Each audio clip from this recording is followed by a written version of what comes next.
What's up, everybody, and welcome back to Long Distance Friends. Today, I have on Kim Muhich. Kim is the absolute GOAT. Kim is somebody who, when we were newlyweds, she walked us through how to budget, how to grocery shop. They essentially gave us a car, not quite totally, but pretty much just gave us a car that helped us in our newlywed era. She is someone who I trust deeply as far as her faith and her theology goes. She is active in her local church. She's active in local politics and local organizations and nonprofits. She builds relationships and bridges with people that are different than her and with the most vulnerable in her community. She is just somebody who is truly above board in all areas of her life, from her relationships to how she fixes her house and buys her house, how she shops for her kids' toys and shops for clothes. She's just somebody who is such a role model and who seriously walks the walk and doesn't just talk the talk in all areas of her life. And I'm just so excited that I get to have her on this show today. So, ladies and gentlemen, Kim Muhich. Woo! Anna, I need to book you like however many, hopefully decades out for my eulogy. Like, I need to go cry. That was so kind. Thank you so much. I mean, every single word. And you are the perfect person for the topic that we're going to talk about today, which is how to make your holidays a more meaningful and less chaotic season. So I'm just going to dive right in. So walk me through, what are some things that have been worth it that you have bought for the holidays, whether that's Christmas, Halloween, Thanksgiving, and what are some money-saving tips for that kind of thing? Yes. Well, we started having kids when my husband was in seminary and I had been teaching. So we were on a shoestring. Like every dollar had a name and very few dollars were holiday decor. So I totally get it. First of all, I think a lot of traditions don't cost anything. And I know that sounds like super trite, but I asked my kids before this podcast and it was very humbling when they said what their favorite traditions were, because they weren't mine. They weren't even the ones that I put the most effort into. Like, we always go to this one house with lights that does this whole light show. And Nate, my second son, said, I love when we like make this one kind of treat and put that in the car and go see the lights. And we've been doing that for, his whole life. He's 8 and that was his favorite thing. And so I think it's humbling because it's so, everyone says like, don't go on Instagram and Pinterest and all this stuff. But I think it's true in a way, like what really matters to the kids is not always what we think it will be. So I want to give that disclaimer. And then the second thing is we do a couple of really easy things like Thanksgiving. We do a thankful tree every year where the kids say something every day that they're thankful for. And then in future years, we put out all the past years so we can go through and see like, oh, look, you were thankful for ducks when you were 2 and, Halloween candy when you were 3. And that's super. I mean, you can get the $4 Target one like I get every year. And I love like pulling those out every Thanksgiving.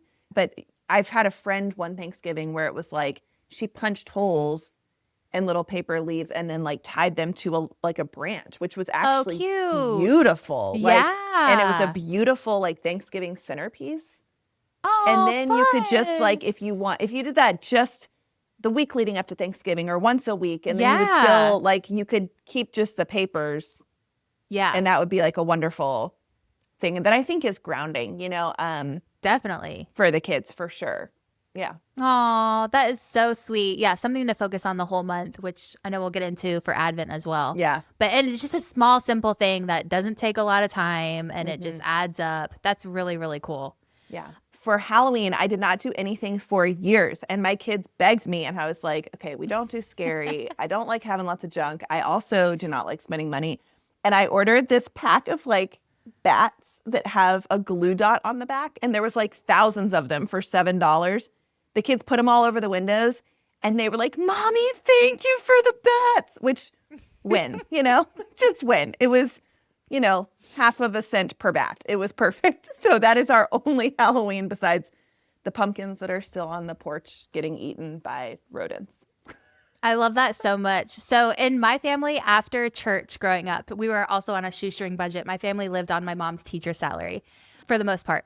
And one of my core favorite memories and traditions growing up is every Sunday after church, we'd go to McDonald's and we would each get a $1 cheeseburger and we would share a large fry and a large drink. And for me as a kid, I'm like, that was still special whether we spent $6, back in the day, totally. or whether we spent, 50 or 75 yep. going out to eat. Like, it didn't matter. It was the act of going out as a family, eating together and doing something special. And your kids do not care if it's $1 Frosty from Wendy's. Right. You know what I mean? Yes. Yeah. And I think there's also there's the things that we do because we want to bring joy and wonder to the season. And then there's also things, my favorite tradition is not my kid's favorite, but we do it every day of Advent. And I made these little felt ornaments with my friends. I will say, value your time. I sewed these things by hand and I cannot sew. And then I saw them on Etsy and I was for $27, I can sew these. My time, I think I valued at it was beyond poverty wages for what I was sewing these ornaments for. So, however, for the last 8 years, we now have these very sweet handmade ornaments that go with each Bible story that lead to Jesus. So we read through the Old Testament in our favorite children's Bible by Sally Lloyd Jones, which I love. And then every night they hang one of the ornaments on the tree. And those are the shaping traditions that even though they are much more excited about the homemade candy that we're making or whatever, but we still do it. And I think it's important in shaping. But you're right. None of it has to cost a ton of money. That said, the after Christmas sales are so much fun. It is. You have to be careful though, because then you end up with all this junk that you're okay, do I really need this? So you have to be careful not to be bit by the sale monster. But that has been fun. We do an ornament for each kid each year that is symbolic, which I feel is a very common tradition, but that is something they really love, whether it's what they dressed up for Halloween as, or if my daughter was in a musical, what her part was, or they learned to read this year, so it's a book, or those kinds of things. All very inexpensive generally and special. So those are just a few ideas. And you're a big thrifter, so do you ever thrift for holiday decor as well? I have definitely done some Facebook marketplacing. I feel I got there was a couple years, those seminary years when we were really not hand to mouth, but we were, every dollar had a name.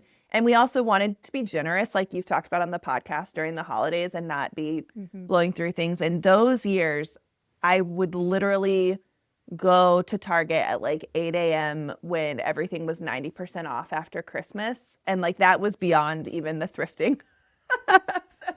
I got little mini trees and, all this stuff. So that is not necessary, but fun. And it is easy to do. Now with you, moving all over the place, you definitely want it to be the ornaments works, right? You're going to travel with ornaments. A special ornament works. A whole extra tree, probably not, So I'm not hauling that thing in and out of U-Hauls for the next 5 way. years. No. No, absolutely not. Oh my goodness. Okay, so this is kind of a fun question. What is something that other people love that you are that is not for us? The elf. The elf on the shelf. Yes, and not because I necessarily have fine, cute. It's the stress of it. I barely get my kids to school. Okay, so the idea. And I know I just said we do all these daily things, but they're real talk. In November, sometimes I'm kids, I need 5 things you're thankful for because we are 5 days behind. Yeah. And then other days, we have this beautiful shaping conversation about what does it mean for our actions to match our words with gratitude. And they get it. And then the next day I'm shoot, we missed a week, So yeah, right. That's just you've been around our house enough, Anna, to know it is a not so well orchestrated circus. And so the idea of an elf, like the pressure of that is just beyond. I mean, power to you. I love seeing the pictures. It cracks me up. There's so many funny things, but yeah, no. People get so creative. And I feel like Amazing. if you get into it and you love it, I could totally see that. Totally. But for me, I'm like, oh my gosh, I gotta wake up before these kids and chuck it across the room so that they don't Yes. think their like elf died or something overnight. Yeah. That Oh my one goodness. that one is just beyond my capacity. I have an issue with it, but it's just, yeah, not something I can handle. Yeah, that's amazing.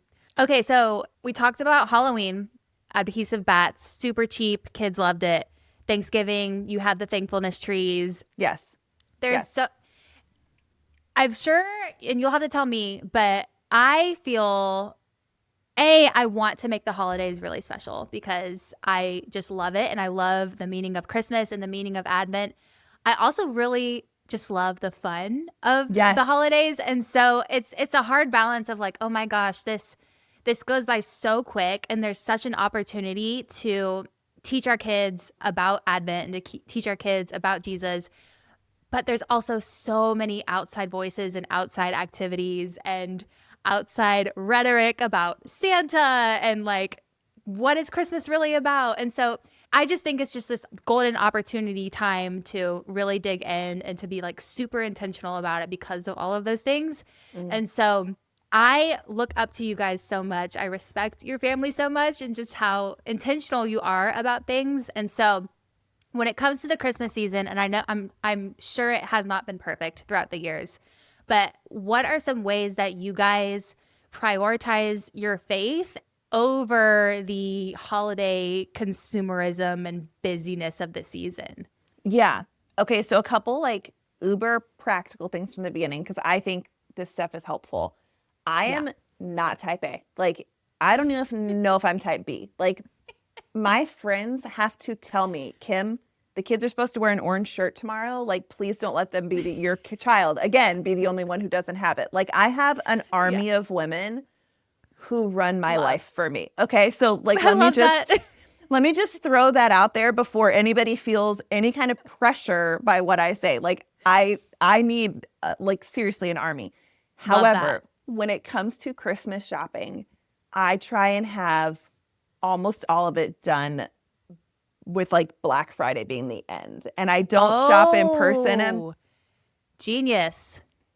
because Yeah. I feel the stress during the holiday season if I feel like it's about the stuff.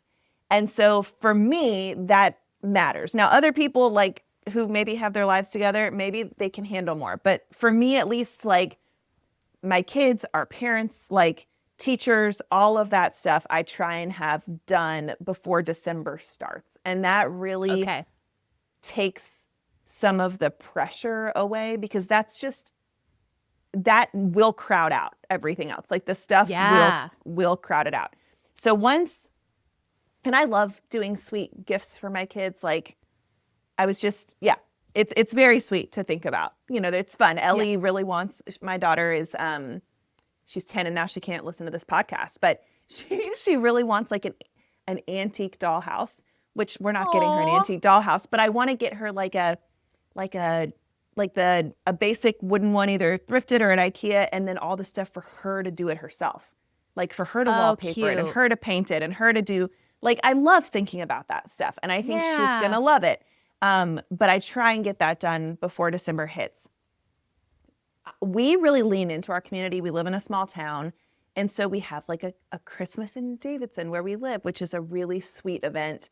And we make those things part of the thing, you know, like Yeah. make that Yeah. part of the month. It's tough. Right. So I mean, it's you incorporate it in knowing it's going to happen versus like, oh, yeah. there's that event in town on Thursday. We should probably like squeeze that in. Yes. Yeah. Yeah. We're lucky that most of our kids' activities have wound down. So we don't like soccer or like all that stuff, which we limit our kids. We have so many of them that we have 4 kids and they each get one thing because otherwise you're Perfect. doing 50 recitals and much. you know, all the things. So we do that. And then we try and prioritize the the Bible story, I think service is something that people ask about. My husband was a missions pastor. That's how we met Nate and Anna. Nate was his intern like forever ago, which is crazy.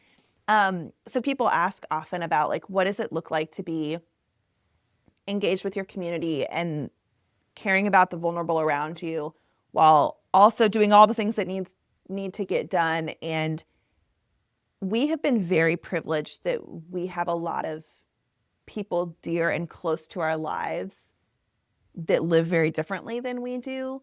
So it's not like as many programs, like we don't feel the need to like, this was my husband's job, was planning all of these wonderful ways for people to engage with their communities. But I think that's a starting line in a way. And if your table is open, if you're literally having people eating dinner with you, I'm gonna cry. I love you so much. Oh, I love you too. But I think that's so good. And it's hard because people ask me like how, and I get it. Like, okay, well, what if my husband isn't a missions pastor? How do I meet people? And I think there's a lot of ways to do that, whether it's being like proactive with, hey, if my kid's going to take ballet, let's take ballet on the other side of town where we can meet people who are different. Or, hey, let's make sure we're attending a church where there's people who are different. Or are we looking out for kids in school who are, like you have to be very proactive about it. But for us, it really works in our favor during the holidays because I'm not like, maybe as the kids get older, we'll do more like service things.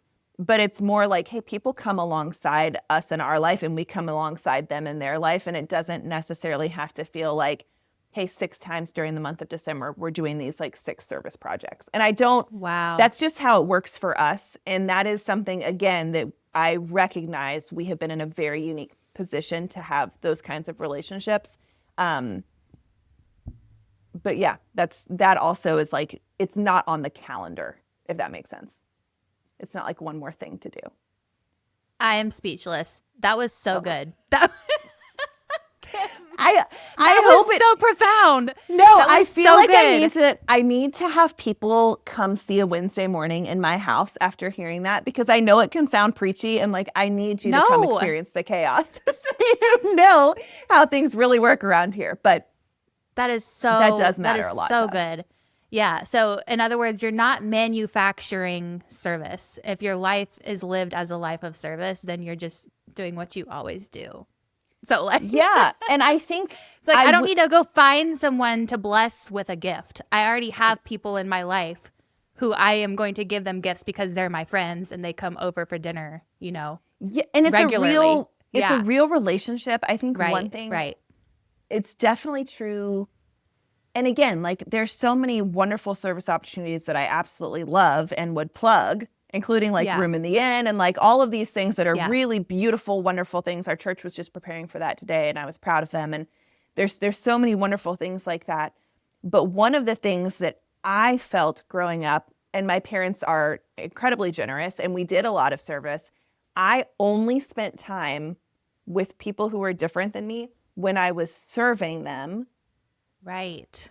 And that was not, my school was not diverse. There was not, and I got past college before I realized like, wow, my world is like fairly myopic and limited. And so for our kids, we want people in authority over them who are different than them. They're babysitters, they're teachers, they're coaches. We are very, that's something we really focus on. We want like a 7-year-old can serve their siblings and serve their family.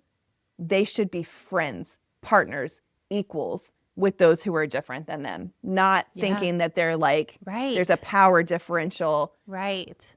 And you have, every child has something to offer another child, but that other child has something to offer them too. And I think that's a very important thing. So even when you're doing the wonderful like angel trees and shopping in the Christmas time, I think it's really, really important how you talk to your kids about that.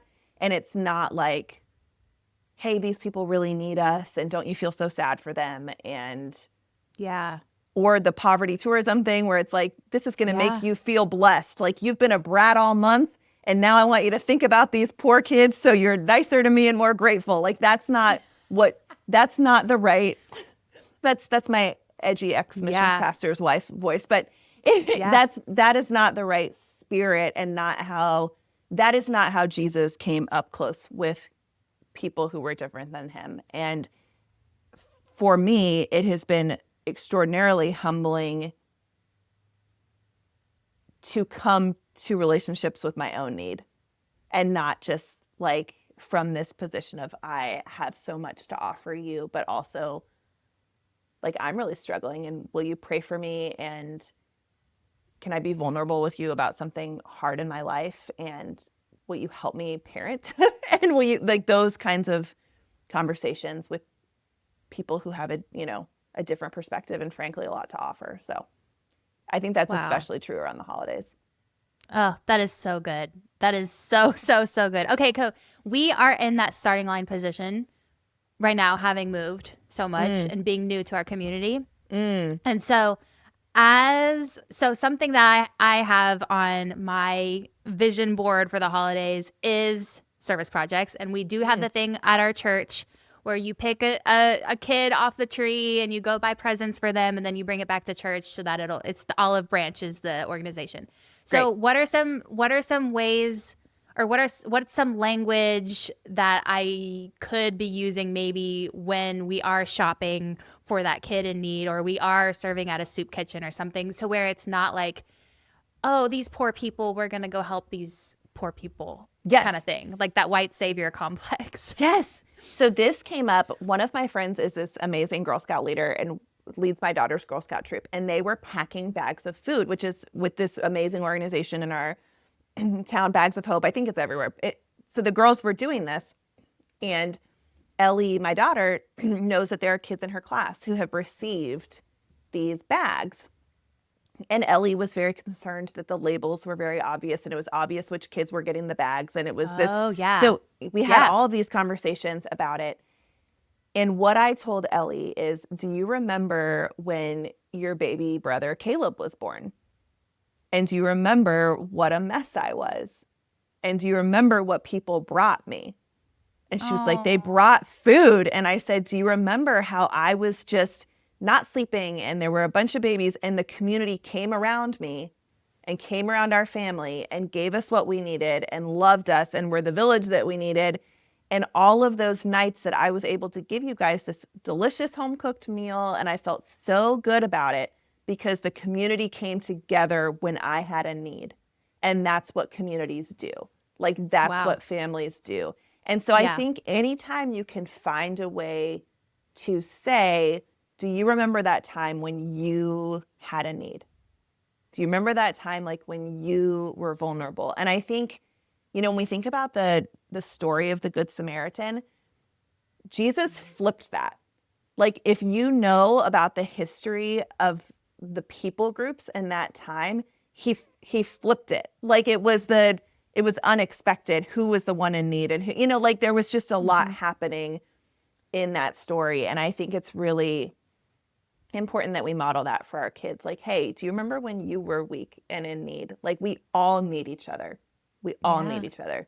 And I think that's just a helpful framing versus, like, yes, we want our kids to acknowledge what they have and be sober-minded about that, but also balance that with we all are broken and we all need each other, Yeah, absolutely. Oh, that's so good. Oh, Kim, thank you for sharing that. I love it so much. That's so good. So good. I knew we would go like 8 layers deeper. Like, we start with the bats, start with the cheap bats, and shop the Hobby Lobby sale, and then have these conversations with your kids. Yes. That's amazing. Oh, it's so good.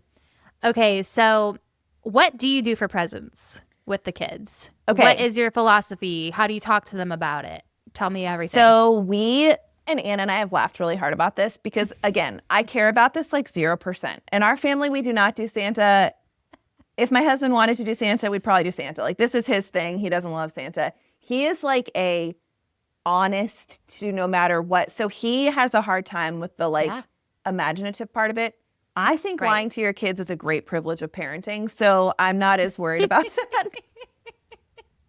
But so we don't do Santa. So that's part of it. We typically do one larger gift from us. And then this is another tradition we have that I highly recommend is each sibling gives a gift to each other's sibling.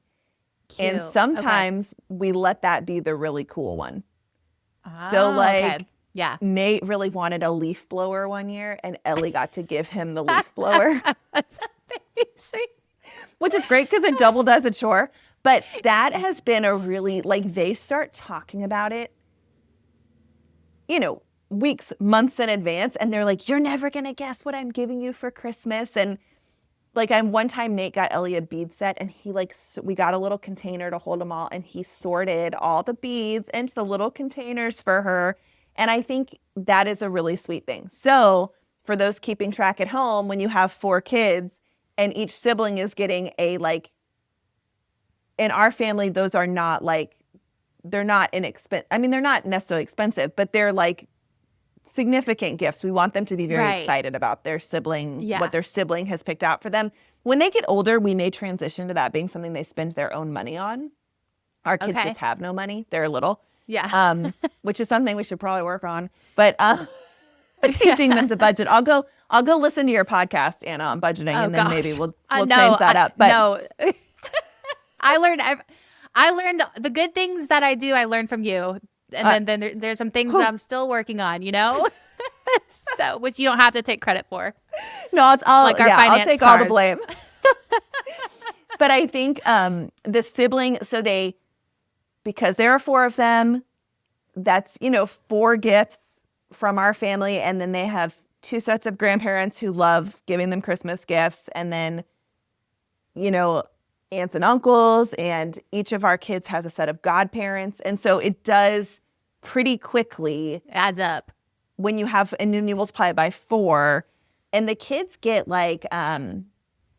at least mine do, they open something, they're like, I want to play with this or read this or engage with it. So I think much more than that, and it starts to get pretty wild. Okay. So that's I know some people do a cute, wear something you wear, something to you read. Yeah. And I love that. I think that's great. We just really love this sibling thing. It's part of my, 9-step indoctrination plan so that they're best friends forever. Yeah. I'll come back in 20 years and let you know if it was worth it. But oh my gosh. Yeah. That's something I'm praying for my girls too. I'm like, Lord, please let them be best friends. Yes. Let them be best friends forever, ever. Yes. After I'm gone and dead and out of this world, please let them have each other, Yeah. Amen. And I think they know each other well. I mean, sometimes I have to give some guidance because some of my children are a little more off the wall in their ideas. But it is very sweet. And then with the baby, it's just one bonus thing I get to pick out for each kid. Be like, Caleb really did pick this out for you at 14 months old. Cute. So yeah. Right. So that's fun. But that's kind of what we've settled on probably the last 5-ish years, is one significant thing from mom and dad. And then with this, we do stockings, and there's, a bunch of junk in there that makes me break all those boundaries I just talked about. So Okay. So stockings you go big on too. We it's a mix. We're not a socks and underwear and shampoo in the stockings family. Although, okay, here's the thing with the sales guys. I finally sprung for really nice stockings. I was like, we're done having babies. So last year in February when they were the ultimate sale, and I did not measure, again, this is why I need women in my life. So I got large because there was an extra large, and I'm like, surely this is the right size. My 5-year-old can use it as a sleeping bag. Oh no. I'm like, Mom, my stuff. Yeah. Think of all the presents that can fit in there. 100%. So then I'm like, am I going to save money here? No.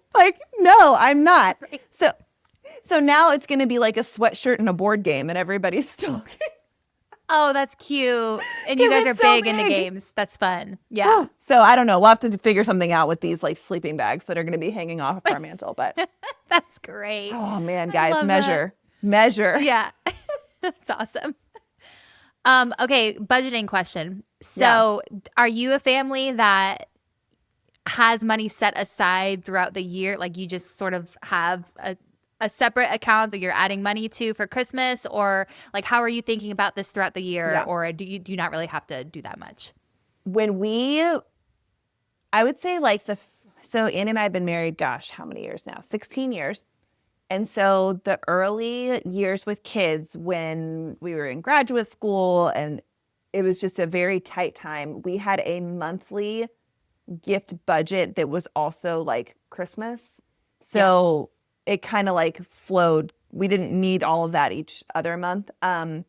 Now we kind of have a general idea of more of what we think is appropriate per Mm-hmm. child versus like as a value, like, Yeah. hey, it doesn't matter if we have more money than Midas. There is no child in the world that needs this much opulence or Right. whatever, Right. which we do not have more money than Midas. But it becomes more of a principle of what is good stewardship when versus like, yeah. So that's something that we kind of have a general idea of. I will say this was tough when the kids were little because you can easily get carried away with good deals and then overwhelm the kids still with stuff. Like Mm-hmm. you could set a $60 limit for a 3-year-old for Christmas and have an over the top number. If you're buying, like, I remember I got Ellie's Play Kitchen for like $12 off Facebook Marketplace one year. Like, and if you start doing that kind of thing, the kid doesn't know it was $12. They know they have a mountain of presents. Yeah. So I Mm-hmm. think like there's a frame too of like, how does my child perceive this and what. Do you hear what Oh, I'm I see what you're saying? saying. Yeah. Yeah. Right. Right. Right. Like you may think each one of these things, like they're hand-me-downs, someone gave them to me, I rewrapped their older sibling stuff. But if they start to equate like, hey, Christmas is when I open 40 boxes, I'm not even It's a saying that's a slippery bad slope. thing, but be aware of it. Yeah. Like make the decision for your family on how you're going to frame Christmas. And I think there's probably a place to say the love of God is excessive and so is our Christmas morning. Like I think Yeah. that's probably fine. That's not necessarily Yeah. what we do, but I think that's fine. I just think you need to be aware of it. And so Yeah. if your goal is to have a more simple Christmas, just be aware that the kid is not the one at Goodwill or getting the hand-me-downs. All they see is like the mountain, especially when they're 3 and 4 and they don't know whether something is used or cheap or those kinds of Right. things. Yeah. Oh, that's good. Yeah. How they perceive it is also just as important as the dollar amount that you're spending. Yeah. Totally. Yeah. That's good. Oh, I love this. Okay. So, for you and your family, why would you say traditions are important? And what are you hoping to instill in your kids? I guess we've Yeah. kind of been over this, but why are they so important? Why are traditions important? I think I really want my kids to feel really rooted. And I think Mm-hmm. that allows them to. That's something my parents did really well. I felt very, very rooted in my family and very, like from attachment theory, I felt very securely attached in my family of origin. And I feel like that's what gave me a lot of the ability to fly and to start my own family. And I really want that for my kids. And I think traditions play a part in that. I think they mark seasons really well. I think my husband and I were both raised Anglican. And so we had like a liturgical calendar. We're now in a Presbyterian church, but I think that it kind of resets our spirits in a way. Like when like, oh, it's time to put up the Christmas tree, or oh, it's time to like eat that thing that we eat at this time of year, or we're going to listen Yeah. to this type of music. I think it can kind of prepare our spirits for different seasons. So yeah, I think the tradition hopefully serves you and your family and not the other way around. And sometimes, there are things I love to bake, and when Kim's I a love great it. baker, everybody. She's a great baker. She makes And I like great to chicken bake with salad my kids. sandwiches. Oh my goodness. Yes, I named my chicken salad sandwiches after Anna because she loves them so much. So now every time I make them, I pray for Anna. But Aw, I love that. there's Anna's chicken salad. Anyway, that I love baking. And in my head, I was like, oh, this is going to be so sweet to like bake with my kids. It was not sweet to bake with my kids. So now I have like Maybe two just things. Ellie. Right. Yeah. Just Ellie, or maybe just me. Because she's the oldest. Yeah. So I have like two very easy things that I like bake with the kids. And then the rest is something I do on my own, like with Christmas music that's special for me. But I don't like try and force that, like it matters to me that I make my mom's cranberry bread every Christmas. Like that's a very important thing for me. But the kids don't necessarily need to be like creaming that with me. Yeah. That's such a good reminder. Yeah. You're allowed to just have your own things. And who cares if the kids are involved in every. Right. They don't need to be involved in everything. You're allowed to enjoy your own Christmas traditions for you too. Yes. That's great. Yeah. Great reminder. Yeah, that's the other thing. I'd be curious how you and Nate handle this. But Andy and I think when you like reach a certain age, it's hard for gifts for adults. But we really want the kids to see like, look how well daddy knows mommy. Like he wants the kids to see. Plus he loves.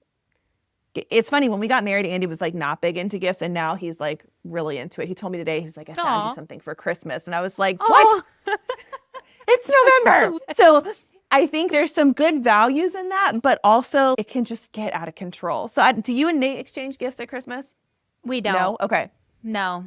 We, because Nate's birthday is December 30th, and we go big on birthdays. Yeah, we go big on birthdays. And so we are like, all right, my birthday's in October, his birthday's in December. We go big on our birthdays, and then Christmas is just like, right now at least, is like focused on the girls. So the kids, yeah. I think that's something or travel, like this year. Money where we're traveling. This year we're not, but the experiences I think that's another thing with gifts. Like I think people get nervous about that little kids won't get it. I remember when Ellie was 3 or 4, we gave her the ballet leotard and we were like, you're going to take ballet classes. And she was over the moon. So I think that's another thing that's really cool. And grandparents, I know some grandparents resist that. There is nothing better. My mother-in-law got us, when the kids were little, a children's museum membership. And every single time we went to the children's museum, I was like, remember, grandma gave this to you for Christmas. And so I can't plug that enough. But yeah, that's been something that we still quite haven't figured out, because I feel like it gets a little bit silly at times. But then I also love, I don't know. I could be convinced. Yeah. It's a really hard balance, because at some level you're like, please do not send me another, X, Y, and Z. We already have them. It's just going to get donated or thrown out. Yes. If you're going to spend your precious money, please, give us something that we are really going to use. But then it is also about them too. Totally. In some ways. Totally. It's also about the grandparents getting something from giving your kid a gift. So it's like it's a delicate balance, Totally. And I hope what comes through is that the kid is so connected to the love when it's a continual thing like that. Yeah. Like a class or like a thing, if you as the parent do a really good job of honoring that, I think that's really great. It does get harder as they get older too, because like we don't go to the Children's Museum anymore. We're like on to math homework and Yeah, that's our life right now, the Children's Museum, especially with the weather and up here in the Seattle area. We're like, we got to go every week because we're getting stir crazy. Yes. Go early in the morning so you don't get the flu with all the germs. When everything is freshly sanitized. Yeah. Oh, that's a good tip too. I didn't even think about that. Kim with the tips. I love it. Anything to avoid the pukes. Yeah, I know, right? Kim, any other lasting thoughts or just things that you feel like you want to say? I think in general with parenting, I mean, I have a 10-year-old, so I'm not an expert. Like we're still new at this. But I think embracing who you are is so, so, so important. And I think sometimes at the holidays, it's very easy to be comparative. It's very easy to feel inferior. It's very easy to think like, I wish I was organized and remembered to get Polar Express tickets in September when the moms who run my life in every other way got their Polar Express tickets. Like that just, it's easy to do that. Also, our house is chaotic, but it's very fun because it's very disorganized. So like you got to embrace who God made you to be and who God made your family to be and roll with that. Like this is a season to go with your strengths. Yeah. Like if you are that's good. spontaneous, this is the time to leave a lot of margin in your calendar to be spontaneous. Yeah. If you are planned, this is the time to in August and September line up all the things that you want to do. Like, but In don't, August. right? Like, but then when you get to December and you see the family that's just like walking downtown with their hot chocolate with no plan because they had time, like, don't be jealous of that. And when you're the family that's like, dang it, Polar Express 4 years in a row, I'm not going to go because I didn't get the tickets. I think really leaning in general with parenting in the holidays, lean into who you are, and rely on the people around you when you can to fill in some of those other places. And if traditions feel overwhelming, I don't think you need to do them all. This is literally 10. I mean, I rattled off a couple of the things that we do, but we did not do all of them every year. We've had 10 years to add these things in. So I think just give yourself a lot of grace with it and embrace who you are. I know that sounds cheesy, but I think it's really true. I think that we all can kind of be looking around a lot. Yeah. And when you do look around for how you can love people who really need it versus how can I be more like them or. Yeah, that's good. That's good. Oh, Kim, thanks for coming on the pod today. I'm so Anna, you're the best. You're the best. We miss you guys so much. We really, really do. We miss you too. Just know that you continue to be a family that influences us to this day, just from the way that you have invested in us and just the way that you simply live your lives. And so just thank you so much, Kim. We love you. Well, Anna, I will close by saying, and we can cut this if it's bad, but there was a time when you and Nate were staying with us a couple years ago, and I was in a very tough leadership season, like a very, very tough leadership season. And you guys were just staying for like a night or two, and I had to make a really hard choice. And I was not completely on my own, but I was definitely in the minority making a very, very hard choice. And I told Andy, Nate and Anna are at the house, and I have to look them in the eye when I come home. And there was something about, you guys didn't know what was going on. You still don't know what was going on. But knowing that I was coming home, and I told Andy, I have to be who they think I am. I have to be able to look them in the eye and be like who they believe that I am. And I think when you come up close to people, I mean, y'all, Anna's seen me pass out from a needle stick. She has. I forgot about that.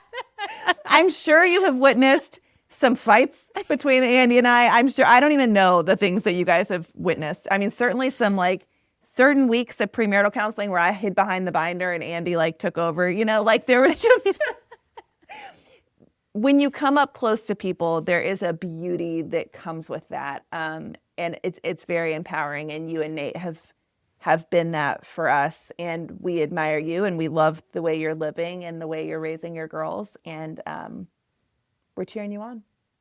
Thanks, friend. Oh, Love I love you. Bye.